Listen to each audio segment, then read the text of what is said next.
B, California Rule of Court, there are three subsections that Rich is going to be talking about, 1, 2, and 3. And they're each very different, and you have to be aware that they apply in different situations. And since they have different results, it's important to keep them clearly in mind that they are different from each other.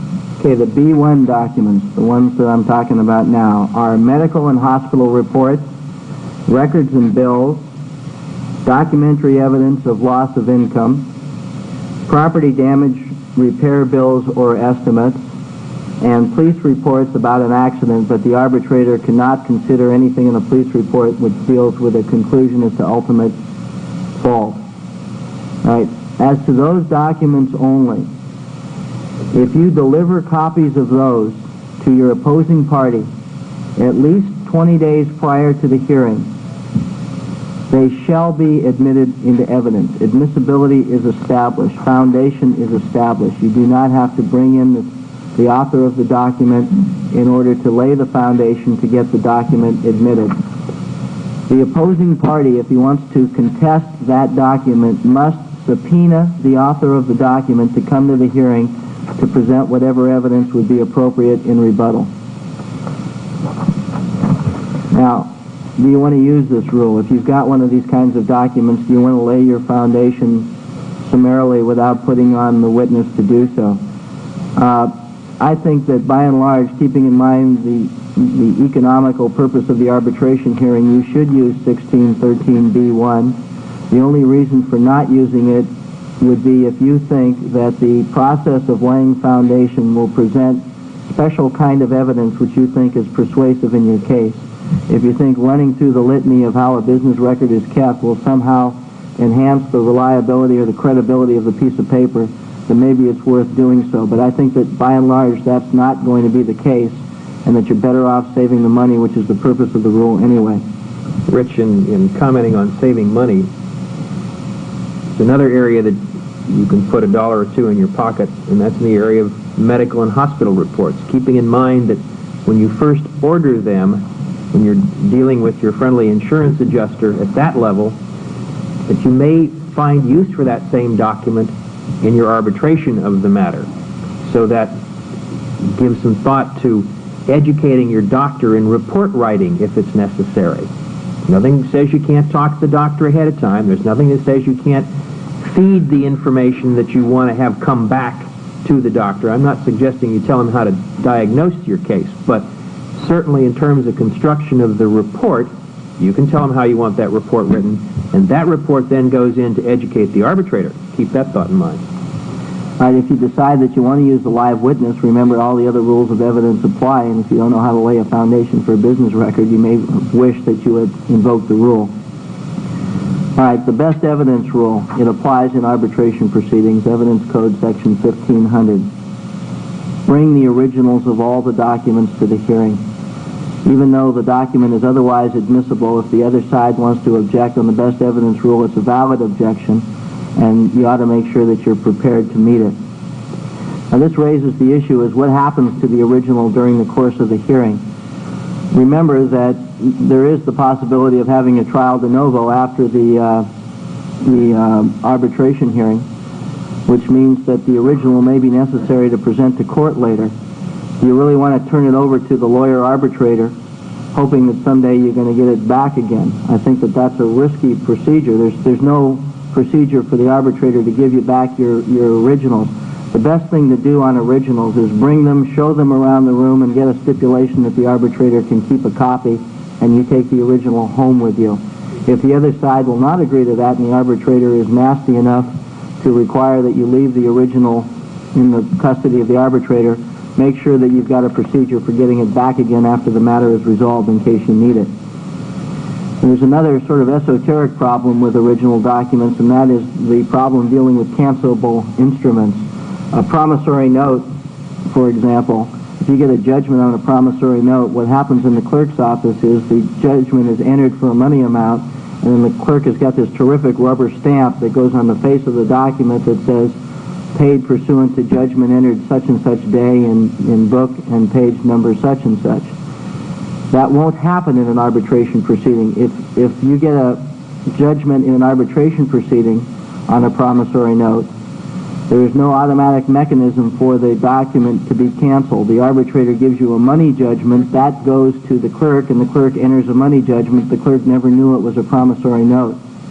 So if you have a document which would otherwise be cancelable in a court proceeding, point that out to the arbitrator and ask the arbitrator to include in the award a designation that the clerk's office must cancel the original document. Otherwise, you've got a promissory note, which is a negotiable instrument, floating around the world, and God knows what could happen. Okay, second category of documents under the special core rules is witness statements. That's Rule 1613B2. This allows you to use the written statement of certain kinds of witnesses in lieu of oral testimony.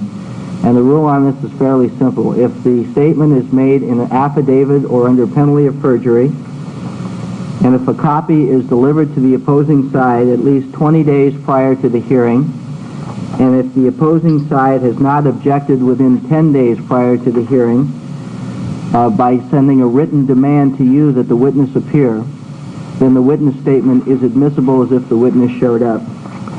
It's important to point out this section now is applicable to other kinds of expert witnesses also, other than the doctor's reports that were referred to in 1613B1. So you, again, in the economics of these cases, you may have an engineer or an accounting report or something, and you don't want to have to bring that professional in and pay them the reasonable cost of their services. So this is the section that would allow their written statement, if it's done in conjunction with the section, to go into evidence. Any witness, by the way. Yeah, this is also another area where thinking about preparing your case ahead of time, if your investigator takes statements from people under penalty of perjury at the time he initially investigates the case, you don't have to send him out again to take that same statement over again. It's admissible for two functions. One, for use educating your friendly insurance adjuster, and then secondly, for use with your friendly arbitrator. Keep in mind also, if you're on the other side of this, you're not the party introducing the evidence, you're on the other side. All you have to do is demand that the witness show up. You don't have to subpoena the witness. That's different from the other 1613 sections. You just send a notice that I want the witness to show up, and then the section doesn't apply. Now, when would you want to produce and introduce a witness statement? Although the timing is important. The timing is important, right. Because that has to be done at least 10 days before the hearing, and then the burden is then at that point, under the 1613B2, the written statements are not admissible. You have to produce the witness. Also, a little special problem. If you've got an out-of-state witness, you can't use the penalty of perjury form of affidavit, or penalty of perjury form. It has to be by affidavit. All right. When would you want to introduce a witness statement instead of the warm body of the live witness? The concepts are generally balancing cost versus persuasiveness, how much it would cost to produce the witness and how much it would cost to present the evidence in this fashion versus how persuasive the witness is in the flesh as opposed to in writing. Keep in mind, if you are presenting the evidence and you are writing the witness's statement, you get to put your words into the witness's mouth.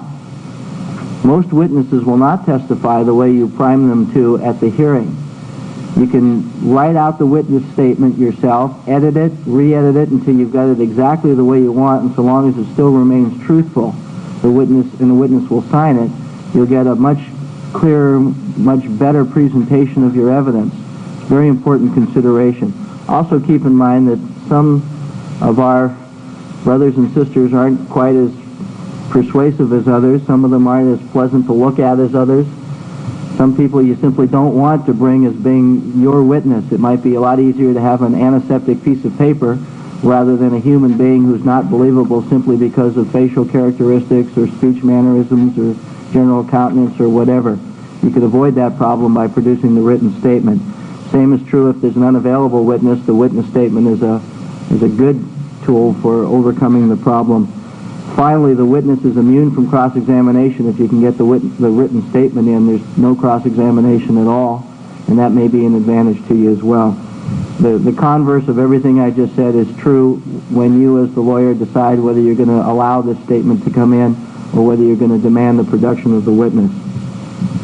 Also keep in mind that when you're opposing one of these things, you may want the statement to come in, but there may be inadmissible portions in the statement, such as hearsay or evidence that's clearly not within the scope of the personal knowledge of the declarant. You're allowed to object to portions of it, but still allow the rest of it to come in.